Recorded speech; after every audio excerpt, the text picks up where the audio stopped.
In this video, I will show you how to turn off autoplay video in Instagram on Android. So let's get started.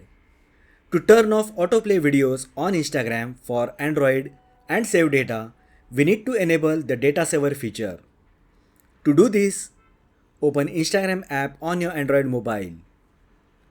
Now tap your profile image located at the bottom right side. Next, tap three lines located at the top right side to access settings menu. Now scroll down and under your app and media section, tap data usage and media quality. Here, toggle on data saver. This prevents videos from preloading on cellular data. Note that this method primarily stops autoplaying videos while using cellular data only. Videos may still autoplay while connected to Wi-Fi. So that is how you can turn off autoplay videos in Instagram on Android. If you found this video helpful, then like the video, share with your friends and subscribe to my channel.